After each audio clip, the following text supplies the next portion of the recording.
sans délai au travers des Élis. Voilà pourquoi toi et moi, nous devons être ces Élis. Alléluia. Les miracles, les prodiges, la puissance sera démontrée. Pourquoi est-ce que le Seigneur va le faire? Parce qu'il a un seul objectif. La Bible dit ici que quand le peuple a vu cela, au verset 39, quand tout le peuple vit cela, il tombait sur leur visage et dit, c'est l'Éternel qui est Dieu, c'est l'Éternel qui est Dieu. Le Seigneur veut ramener le cœur de son peuple. La nation américaine et les nations du monde entier, le Seigneur veut une fois de plus apporter la grande moisson, une grande repentance, un retour à lui. Il veut sauver les vies avant le grand jour du Seigneur, avant le retour de Christ. Voilà pourquoi il a besoin de ta disponibilité et de ma disponibilité, de ton zèle, de ton courage, de ta hardiesse, comme Élie.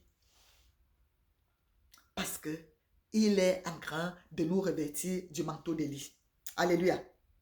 Alors, pour te prouver cela, tu vas peut-être dire, oh, la Bible dit que Jean-Baptiste est venu dans l'esprit d'Élie, donc on n'a plus, il n'y a plus une autre promesse de Dieu qui parle de l'esprit d'Élie concernant l'Église. Je vais te dire qu'il y a une autre promesse qui parle de l'esprit d'Élie avant l'avènement du Seigneur.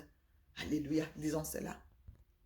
Dans le livre de Malachie au chapitre 4, je vais lire du verset 5 au verset 6. Voici, je vous enverrai Élie, le prophète, avant que le jour de l'Éternel arrive. Ce jour grand et redoutable. Vous voyez qu'ici, là, ce n'est pas Jean-Baptiste qui est venu avec l'esprit d'Élie pour venir avant que la naissance de Jésus-Christ. Alléluia. Pour venir préparer le chemin du Seigneur. Ici, il est question encore d'un nouveau manteau, des nouveaux Élie qui vont préparer l'église avant le jour du Seigneur. Quand on parle du jour du Seigneur, on parle du retour du Christ, on parle du jugement. Il dit, il ramènera le cœur des pères à leurs enfants et le cœur des enfants à leurs pères, de peur que je ne vienne frapper le pays d'interdit. Alléluia. Vous voyez qu'ici, c'est le jugement, la fin des temps. Donc, ça vient donc confirmer cette parole que le Seigneur, le Saint-Esprit m'a dit.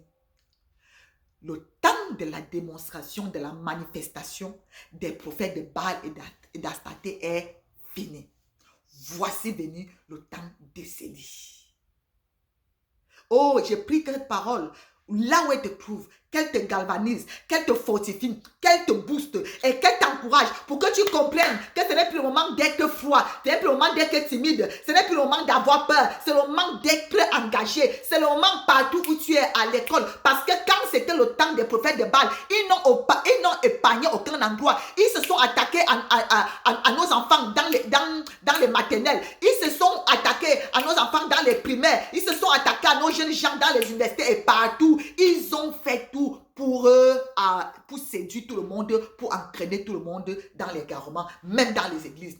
Donc c'est le moment également pour nous d'aller, c'est le moment de prêcher l'évangile, c'est le moment de proclamer au nom de Jésus-Christ, c'est le moment d'être zélé, c'est le moment, les bien-aimés, c'est le moment, la moisson est grande, la moisson est prête.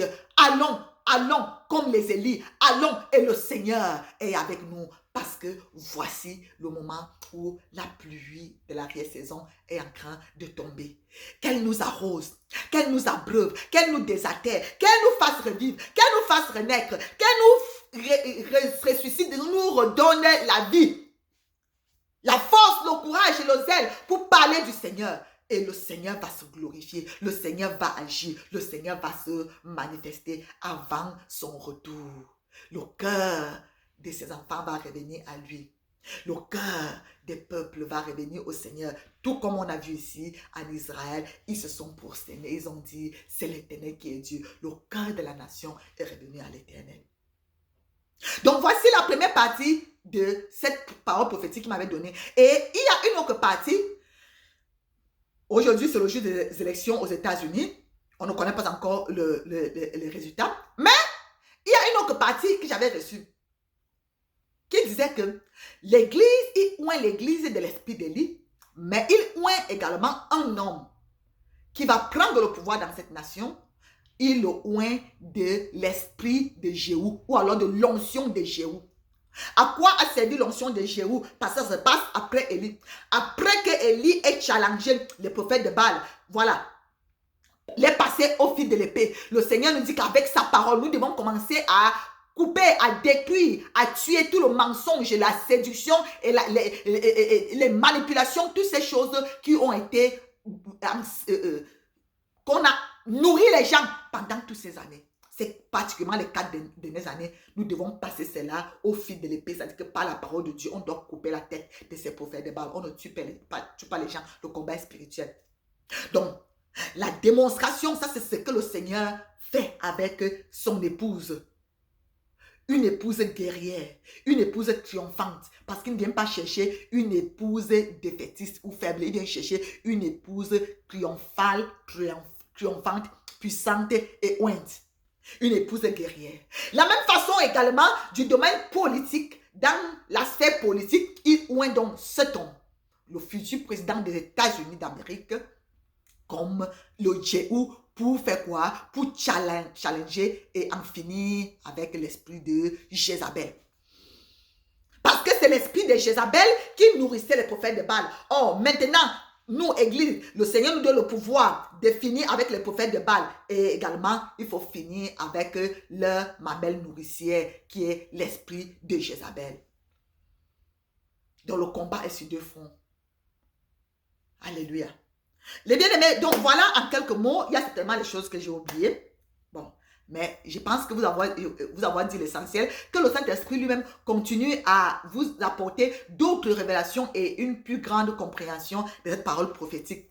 J'ai béni le Seigneur parce que j'ai eu la confirmation de cette parole, parce que j'ai eu cette parole le dimanche, le samedi au temps pour moi, et j'ai prié. Dimanche matin, avant d'aller à l'église, j'ai commencé à prier et à déclarer cela. Et le Saint-Esprit me dit, tu vas partager cette parole à l'église. J'ai dit, Seigneur, je vais partager cette parole à l'église. Ça va se passer comment? Je ne suis pas le prédicateur du jour. Je suis même d'ailleurs dans une nouvelle église où je suis là depuis seulement quelques mois. Ça va se passer comment que je me retrouve en train de partager cette parole? J'ai dit, Saint-Esprit, si tu veux que je partage cette parole, il faut que tu fasses qu'aujourd'hui, quand le pasteur va prendre le micro, qui disait qu'il y a quelqu'un ici qui a une parole du Seigneur, qui a une parole, viens partager. Je parle devant le Seigneur. Nous sommes arrivés à l'église. Après la louange et l'adoration, le pasteur prend le micro, ce qui ne se passe pas d'habitude. Au lieu de prier et de commencer le message, il dit qu'il y a quelqu'un ici. Le Seigneur t'a donné une parole. Tu dois venir partager cette parole-là. Viens, viens, viens. Je vous dis la vérité, je suis sortie en tremblant. Je ne tremblais pas parce que j'ai peur. Je tremblais parce que j'étais choquée. Je tremblais parce qu'il disait que, waouh, exactement ce que j'ai dit au Seigneur. Il a dit que je vais te montrer que c'est moi qui t'ai parlé. Pour vous dire que cette parole, les bien-aimés, elle n'est pas de moi. C'est la parole véritablement qui m'a été donnée. Et quand j'ai partagé cette parole à l'église, je vous dis la vérité, tu pouvais voir la conviction du Saint-Esprit dans les cœurs des gens. C'était très puissant. Donc, vraiment, je bénis le Seigneur pour toi qui as écouté. S'il te plaît, partage cette parole. Beaucoup de personnes, beaucoup d'enfants de Dieu, serviteurs de Dieu doivent écouter cette parole pour être galvanisés et encouragés et comprendre que le Seigneur ne nous a pas abandonnés. Voici le temps de s'élever avec l'esprit et la puissance d'Élie. Père, je te remercie. Saint-Esprit de Dieu, que cette parole aille partout jusqu'aux extrémités de la terre, atteigne tes serviteurs, tes servantes,